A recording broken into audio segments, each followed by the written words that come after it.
Assalamu alaikum, good morning. Today we are going to start our third semester class, Corporate Accounting.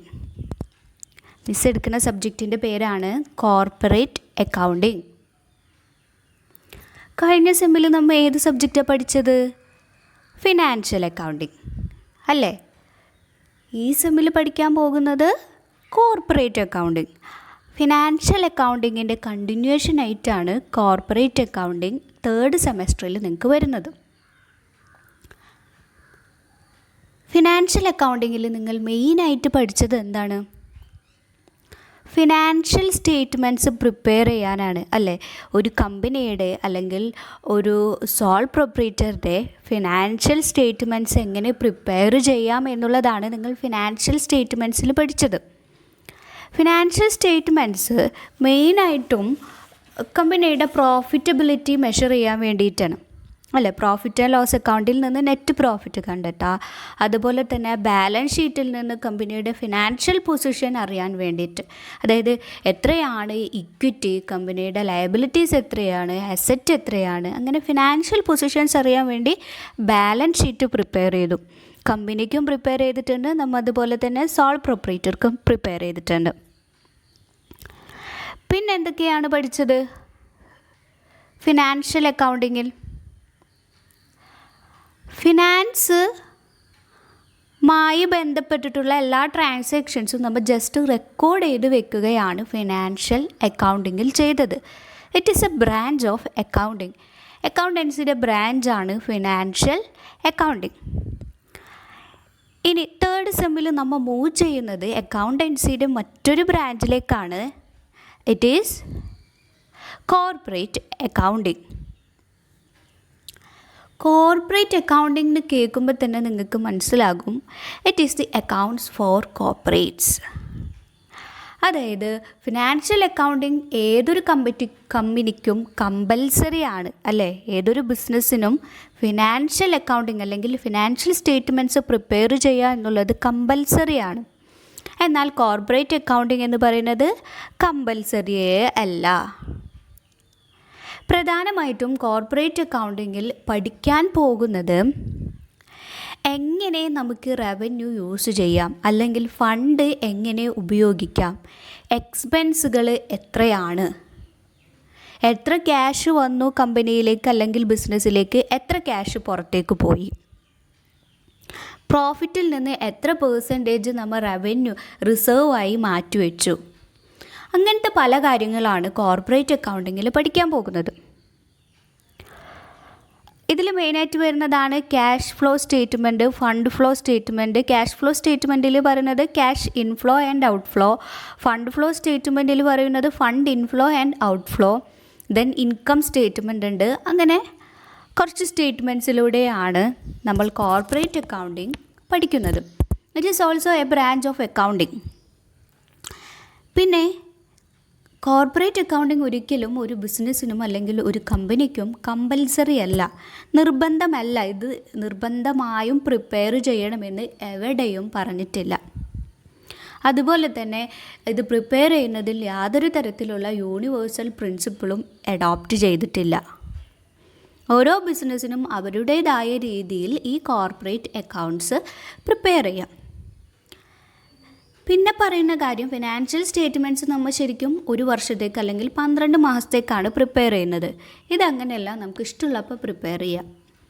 ക്വാർട്ടർലിയോ half ഇയർലിയോ 1 year എത്തുമ്പോഴോ എങ്ങനെ വേണമെങ്കിലും prepare ചെയ്യാം. Okay, അപ്പോൾ എന്താണ് corporate accounting എന്നുള്ളതിനെക്കുറിച്ച് ചെറിയൊരു ധാരണയായിട്ടുണ്ടാകും അല്ലേ? കോർപ്പറേറ്റ് അക്കൗണ്ടിങ്ങിൽ മെയിനായിട്ട് വരുന്ന ചാപ്റ്റേഴ്സാണ് നിങ്ങൾ ഫിനാൻഷ്യൽ അക്കൗണ്ടിങ്ങിൽ ലാസ്റ്റ് ചാപ്റ്റർ നമ്മൾ പഠിച്ചതാണ് കമ്പനിയുടെ ചാപ്റ്റർ. കമ്പനിയുടെ ചാപ്റ്ററിൻ്റെ കണ്ടിന്യൂഷൻ വരുന്നുണ്ട്. അതുപോലെ തന്നെ ഡിബഞ്ചേഴ്സിൻ്റെ ചാപ്റ്റർ പഠിച്ചു, ഇഷ്യൂ ഓഫ് ഡിബഞ്ചേഴ്സ്, അതിൻ്റെ കണ്ടിന്യൂഷൻ വരുന്നുണ്ട്. ഷെയർസിൻ്റെ കണ്ടിന്യൂഷൻ വരുന്നുണ്ട്. ബാങ്കിങ് കമ്പനീസിൻ്റെ അക്കൗണ്ടിങ് നമുക്ക് പഠിക്കാനുണ്ട്. LIC ലൈഫ് ഇൻഷുറൻസ് കമ്പനീസിൻ്റെ അക്കൗണ്ടിങ് പഠിക്കാനുണ്ട്. ദെൻ കൺസോളിഡേറ്റഡ് ഫിനാൻഷ്യൽ സ്റ്റേറ്റ്മെൻറ്റ്സ് പഠിക്കാനുണ്ട്. Important disclosure based accounting standards പഠിക്കാനുണ്ട്. അക്കൗണ്ടിങ് സ്റ്റാൻഡേർഡ്സ് ഏതൊക്കെയാണെന്നും പഠിക്കാനുണ്ട്. അങ്ങനെ ടോട്ടൽ 7 ചാപ്റ്റേഴ്സാണ് കോർപ്പറേറ്റ് അക്കൗണ്ടിങ്ങിലുള്ളത്. So let's move to the first chapter. Okay, first ചാപ്റ്ററിൽ നിന്ന് നമുക്കപ്പോൾ ഇന്ന് തുടങ്ങാം അല്ലേ. Your first chapter is redemption of debentures. Debentures നിങ്ങൾ കേട്ടിട്ടുണ്ടാവും അല്ലേ, പഠിച്ചതല്ലേ നമ്മൾ ഓൾറെഡി ഡിബഞ്ചേഴ്സ്. ആഹാ, അപ്പോൾ സിമ്പിളായി, നിങ്ങൾക്കറിയാവുന്ന കാര്യങ്ങളൊക്കെ തന്നെ ഉള്ളൂ ഇതിൽ കേട്ടാ. എന്താണ് ഡിബഞ്ചേഴ്സ്? മിസ് പറഞ്ഞിട്ടുണ്ട് എന്താണ്. It is a credit instrument അല്ലേ. കമ്പനി പബ്ലിക്കിന് ഇൻസ്ട്രുമെൻ്റ് പ്രൊവൈഡ് ചെയ്യും, അതിന് പകരം പബ്ലിക്ക് കമ്പനിയിലേക്ക് എമൗണ്ട് കൊടുക്കും. As a bank provides loan to the public അല്ലേ, ലോൺ കൊടുക്കുന്നത് പോലെ. അതായത് ഇപ്പോൾ കമ്പനി ഒരു ലോൺ എടുക്കുന്നത് പോലെയാണ് പബ്ലിക്കിൻ്റെ കയ്യിൽ നിന്ന് ഡിബഞ്ചർ ഇഷ്യൂ ചെയ്തിട്ട് എമൗണ്ട് റിസീവ് ചെയ്യുന്നത് അല്ലേ. It is a credit instrument. ഇതൊക്കെ നമ്മൾ കുറേ പ്രാവശ്യം പറഞ്ഞ് പഠിച്ചതാണ് അല്ലേ. അതും ഇൻട്രസ്റ്റ് കൊടുക്കുന്നുണ്ട്, റെഡീമബിൾ ഉണ്ട്, പല ടൈപ്പ് ഓഫ് ഡിബഞ്ചേഴ്സ് ഉണ്ടെന്നൊക്കെ പഠിച്ചു. ഇന്നത്തെ ക്ലാസ്സിൽ നമ്മൾ പഠിക്കാൻ പോകുന്നത് conditions of issue and redemption of debentures. അതിനു മുൻപ് എന്താണ് redemption of debentures? Issue of debenture എന്ന് വെച്ചാൽ നിങ്ങൾക്കറിയാം, ഓൾറെഡി പഠിച്ചതാണ്. എന്താ, ഒരു ഡിബഞ്ചർ ഇഷ്യൂ ചെയ്യുക. ഡിബഞ്ചർ നമുക്ക് ഏതൊക്കെ ടൈപ്പിൽ ഇഷ്യൂ ചെയ്യാമെന്ന് പഠിച്ചു. ഡിസ്കൗണ്ടിന് ഇഷ്യൂ ചെയ്യാം, പ്രീമിയത്തിന് ഇഷ്യൂ ചെയ്യാം, പാറിന് ഇഷ്യൂ ചെയ്യാം, കൊളാട്രൽ സെക്യൂരിറ്റി ആയിട്ട് ഇഷ്യൂ ചെയ്യാം, കൺസിഡറേഷൻ അതർ ദാൻ ക്യാഷ് ആയിട്ട് ഇഷ്യൂ ചെയ്യാം. എല്ലാം നമ്മൾ സെക്കൻഡ് സെമ്മിൽ പഠിച്ചു കഴിഞ്ഞു. ഇനി റിഡംഷൻ ഓഫ് ഡിബഞ്ചേഴ്സ് എന്നാൽ എന്താണ്? എന്താ redemption of debentures? It means repayment of the debentures. അതായത് നമ്മൾ പബ്ലിക്കിന് ഡിബഞ്ചർ ഇഷ്യൂ ചെയ്തിട്ട് അവരുടെ കയ്യിൽ നിന്ന് എമൗണ്ട് റിസീവ് ചെയ്തിട്ടുണ്ട്. ഈ എമൗണ്ട് നമ്മൾ തിരിച്ച് ആർക്ക് കൊടുക്കണം? പബ്ലിക്കിന് കൊടുക്കണം. സ്പെസിഫൈഡ് ഡേറ്റിൽ അല്ലെങ്കിൽ എക്സ്പയറി ഡേറ്റിൽ ഈ എമൗണ്ട് നമ്മൾ തിരിച്ച് പബ്ലിക്കിന് കൊടുക്കണം. ഒരു ലോൺ എടുക്കുമ്പോൾ എങ്ങനെയാണ് നമ്മൾ ചെയ്യുന്നത്? സെയിം പ്രോസസ്സാണ് ഇവിടെയും. നമ്മൾ ബാങ്കിൽ നിന്ന് ലോൺ എടുത്തിട്ടുണ്ടെങ്കിൽ ഒരു 5 വർഷത്തെ കാലയളവ് അല്ലെങ്കിൽ 4 വർഷത്തെ കാലയളവിന് ശേഷം ആ എമൗണ്ട് നമ്മൾ തിരിച്ചു കൊടുക്കണം. ഓക്കെ, ഈ റിഡംഷൻ ഓഫ് ഡിബഞ്ചേഴ്സും exactly like that. Then issues redeemable debentures. Company എപ്പോഴും തൻ്റെ ഓർഡിനറി കോഴ്സ് ഓഫ് ബിസിനസ്സിൽ റെഡീമബിൾ ഡിബഞ്ചേഴ്സാണ് ഇഷ്യൂ ചെയ്യാറ്. അതായത് റെഡീമബിൾ എന്ന് വെച്ചാൽ ബൈബാക്ക് ചെയ്യുന്ന ഡിബഞ്ചേഴ്സാണ് ഇഷ്യൂ ചെയ്യാറ്. ഈ റെഡീമബിൾ ഡിബഞ്ചേഴ്സ് അങ്ങനെ ഇഷ്യൂ ചെയ്യാറില്ല. അതായത് എക്സ്പയറി ഡേറ്റിൽ ഒരു 5 വർഷം അല്ലെങ്കിൽ 7 വർഷത്തിന് ശേഷം കമ്പനി തിരിച്ചു മേടിക്കുന്ന തരത്തിലുള്ള ഡിബഞ്ചേഴ്സ് മാത്രമേ ഇഷ്യൂ ചെയ്യാറുള്ളൂ ഒട്ടുമിക്ക കമ്പനീസും. അതായത് നമ്മൾ ഡിഫറെൻറ്റ് ടൈപ്സ് ഓഫ് ഡിബഞ്ചേഴ്സ് പഠിച്ചില്ലേ, അതിൽ മിക്കപ്പോഴും റെഡീമബിൾ ഡിബഞ്ചേഴ്സാണ് കമ്പനി ഇഷ്യൂ ചെയ്യാറ്. Then redeemed on expiry or before expiry period. ഈ റെഡീമബിൾ ഡിബഞ്ചേഴ്സ് എക്സ്പയറി പീരീഡിലും റെഡീം ചെയ്യാം, അതായത് ബൈബാക്ക് ചെയ്യാം, അല്ലെങ്കിൽ before the time of expiry ഡേറ്റിന് മുമ്പായിട്ടും റെഡീം ചെയ്യാം. ആർട്ടിക്കിൾസ് ഓഫ് അസോസിയേഷനിൽ പറയുന്നുണ്ട് എങ്കിൽ ആ ഡിബഞ്ചേഴ്സ് എക്സ്പയറി ഡേറ്റ് ആകുന്നതിന് മുൻപ് തന്നെ കമ്പനിക്ക് റീപേയ്മെൻറ്റ് നടത്താം. So it is the case of redemption of debentures. ഇനി നമുക്ക് ഏതൊക്കെയാണ് ഡിബഞ്ചേഴ്സിൻ്റെ different conditions of issue and redemption എന്ന് നോക്കാം. നെക്സ്റ്റ് നമുക്ക് പഠിക്കാനുള്ളത് issue of debentures and conditions of redemption. അതായത് ഡിബഞ്ചർ ഇഷ്യൂ ചെയ്യുന്നതും അതുപോലെ തന്നെ കണ്ടീഷൻസ് ഓഫ് റിഡംഷൻ ആണ് പറയുന്നത്. അതായത് നമ്മൾ റിഡീം ചെയ്യുമ്പോഴുള്ള കണ്ടീഷൻസ്. ഓക്കെ, നമുക്ക് നോക്കാം.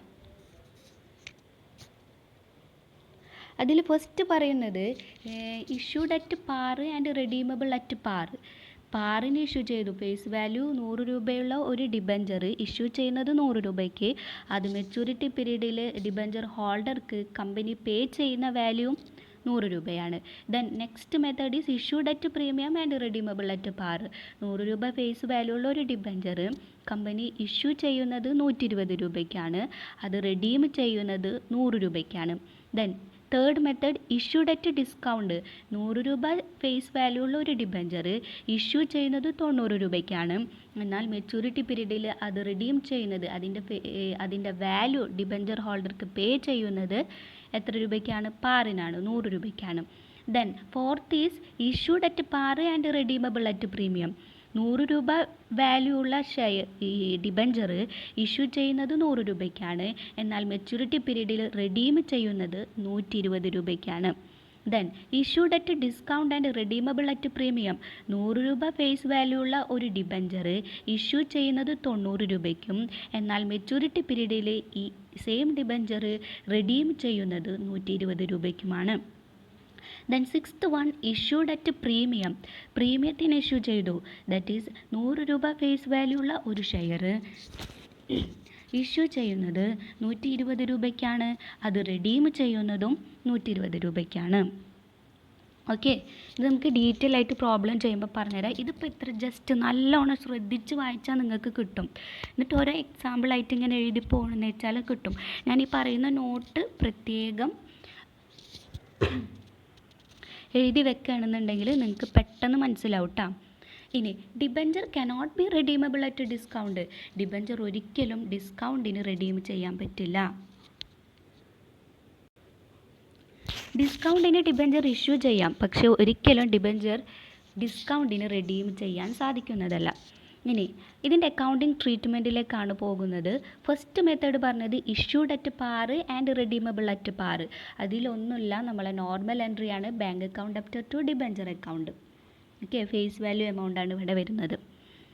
ദെൻ നെക്സ്റ്റ് മെത്തേഡാണ് issued at premium and redeemable at par. പാറിന് റെഡീം ചെയ്യുന്നത് കൊണ്ട് അവിടെ പ്രത്യേകം ജേർണൽ എൻട്രീസ് ഒന്നും വരുന്നില്ല. പ്രീമിയത്തിന് ഇഷ്യൂ ചെയ്യുമ്പോഴുള്ള കാര്യം മാത്രം നോക്കിയാൽ മതി. Bank account debtor to debenture account debtor to securities premium account issue ചെയ്യുമ്പോഴുള്ള ജേർണൽ എൻട്രി നമ്മൾ പഠിച്ചില്ലേ? സെക്യൂരിറ്റീസ് പ്രീമിയം അക്കൗണ്ടിലേക്ക് എത്രയാണോ, അതായത് ഇപ്പോൾ 100 രൂപ ഫേസ് വാല്യൂ ഉള്ള ഡിബഞ്ചർ ഇഷ്യൂ ചെയ്യുന്നത് 120 രൂപയ്ക്കാണെങ്കിൽ ഡിബഞ്ചർ അക്കൗണ്ടിൽ 100 രൂപയും സെക്യൂരിറ്റീസ് പ്രീമിയം അക്കൗണ്ടിൽ 20 രൂപയും ബാങ്ക് അക്കൗണ്ടിൽ 120 രൂപയും വരും.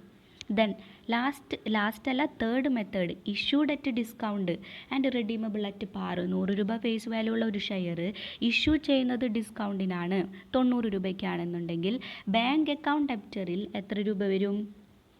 എത്ര കയ്യിൽ വന്നിട്ടുള്ളത്? 90 രൂപ. Discount on issue of debentures ഡെപ്റ്ററിൽ 10 രൂപ. ടു ഡിബഞ്ചേഴ്സ് അക്കൗണ്ട് 100 രൂപ. ഡിബഞ്ചർ അക്കൗണ്ടിൽ 100 രൂപയും ബാങ്ക് അക്കൗണ്ടിൽ 90 രൂപയും ഡിസ്കൗണ്ട് ആയിട്ട് കൊടുത്തിട്ടുള്ള 10 രൂപയും.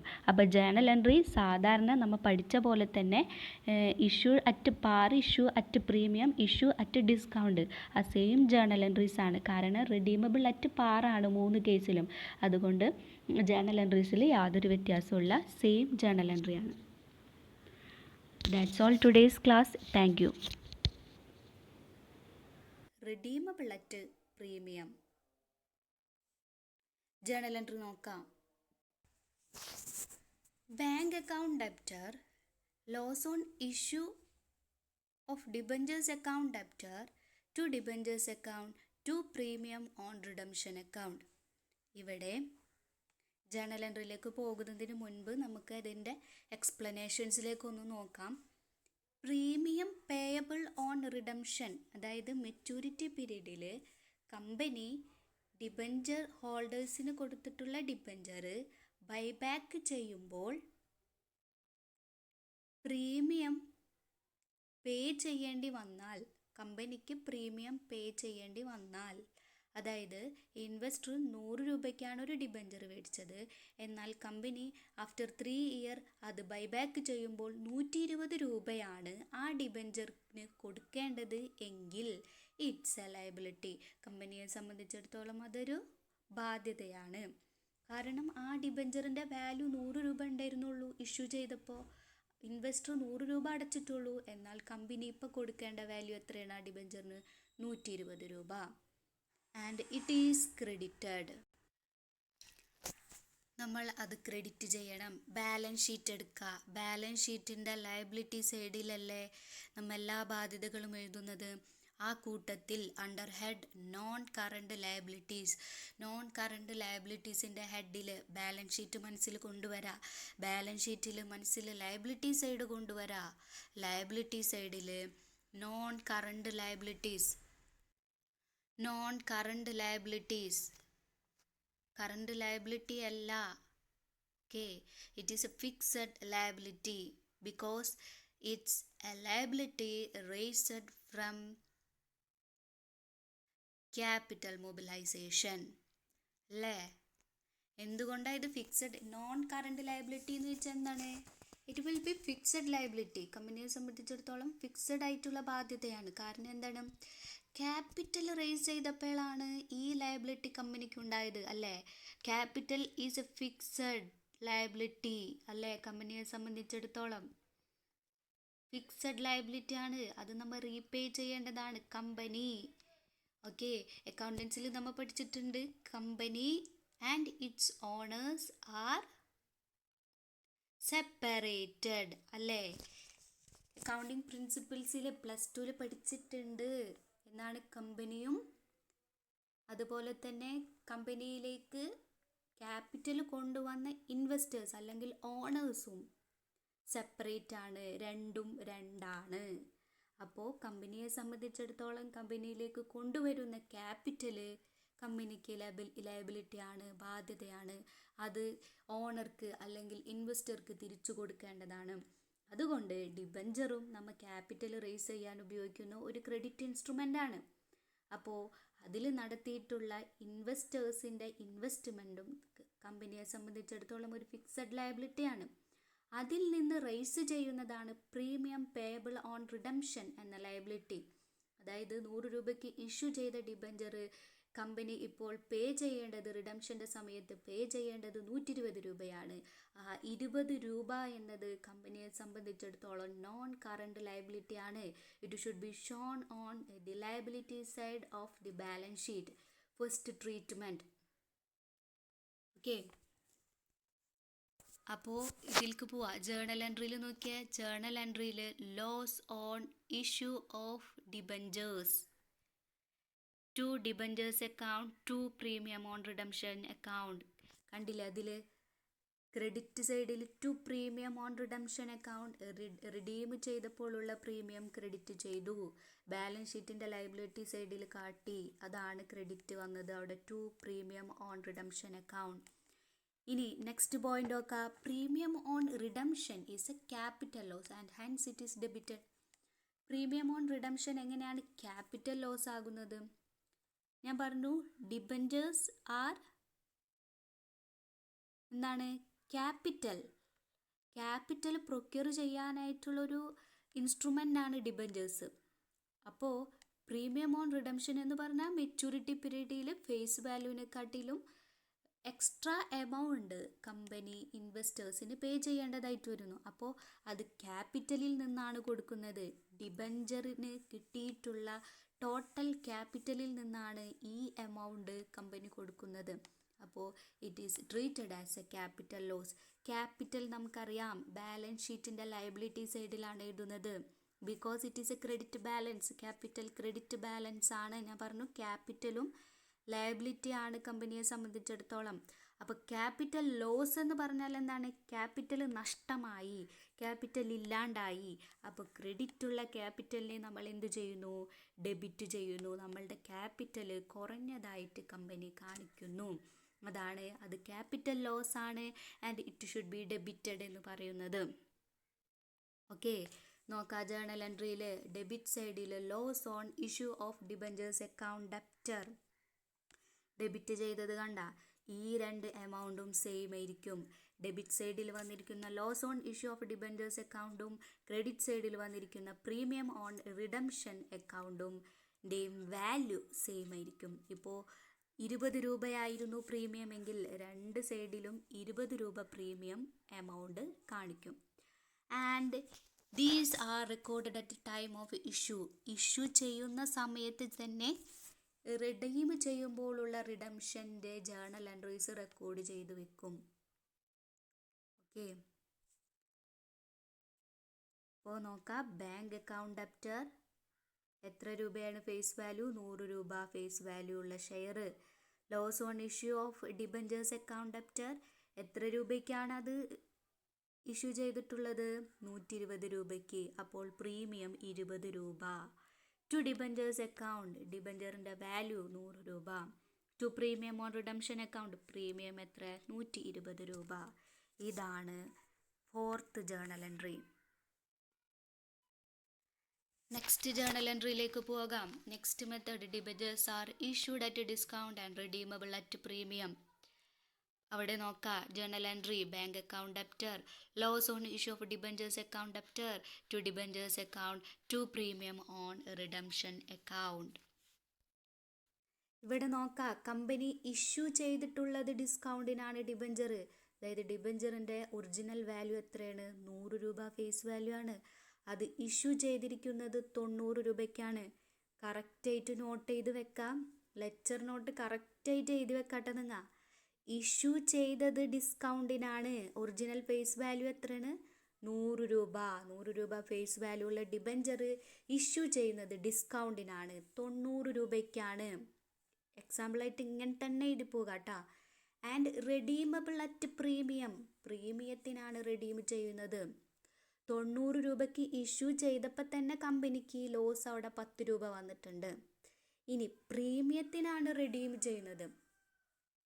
പ്രീമിയത്തിനാണെന്ന് പറയുമ്പോൾ 100 രൂപ ഫേസ് വാല്യൂ ആയിരുന്നു. അതിന് കമ്പനി ഇനി പേ ചെയ്യാൻ പോകുന്നത് ഡിബഞ്ചർ ഹോൾഡർക്ക് 120 രൂപയാണ്. 20 രൂപ പ്രീമിയത്തിനാണ്. അവിടെയും കമ്പനിയെ സംബന്ധിച്ചിടത്തോളം ലോസ് ആണ് അല്ലേ? ഫസ്റ്റത്തെ കേസ് എടുത്തേ. ഡിസ്കൗണ്ടിന് ഇഷ്യൂ ചെയ്തു. 100 രൂപ ഫേസ് വാല്യൂ ഉള്ള ഡിബഞ്ചർ 90 രൂപയ്ക്കാണ് ഇഷ്യൂ ചെയ്തത്. ഇഷ്യൂ ചെയ്യുമ്പോൾ ആരാ കമ്പനിക്ക് പൈസ തരണ്ടേ? ഇൻവെസ്റ്റേഴ്സ് ആണ് കമ്പനിയിലേക്ക് പൈസ കൊണ്ടുവരേണ്ടത്.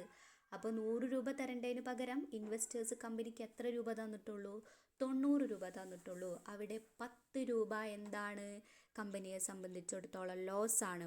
അത് ഫസ്റ്റ് എൻട്രി നോക്കാം. ഫസ്റ്റത്തെ ഡെബിറ്റ് എൻട്രി നോക്കാം. Loss on issue of debentures account debtor, അതിൽ ഈ 10 രൂപ വരും. 10 രൂപ ആ അക്കൗണ്ടിൽ വരും. ദെൻ റെഡീമബിൾ അറ്റ് പ്രീമിയം, പ്രീമിയത്തിനാണ് റെഡീം ചെയ്യുന്നത്. പ്രീമിയത്തിന് റെഡീം ചെയ്യുമ്പോൾ ഡബിൾ എൻട്രി വരുമെന്ന് ഞാൻ പറഞ്ഞു. ഡെബിറ്റ് സൈഡിൽ loss on issue of debentures account debtor നേരത്തെ ജേർണൽ എൻട്രിയിൽ പഠിച്ചു. ആൻഡ് ക്രെഡിറ്റ് സൈഡിൽ premium on redemption. Loss on issue of debentures വരാൻ കാരണം എന്താണ്? It's a liability. And premium on redemption on credit side വരാൻ എന്താണ്? It's a capital loss. Okay, sorry, I am clarifying. Loss on issue of debentures account debtor വരാൻ കാരണം എന്താണ്? It's a capital loss ആണ്. Okay, capital credit balance ആണ്. അപ്പോൾ capital loss എന്ന് പറയുമ്പോൾ ക്യാപിറ്റൽ നഷ്ടമായി, ഇല്ലാണ്ടായി. അപ്പോൾ അതിനെ നമ്മൾ ഡെബിറ്റ് ചെയ്തു.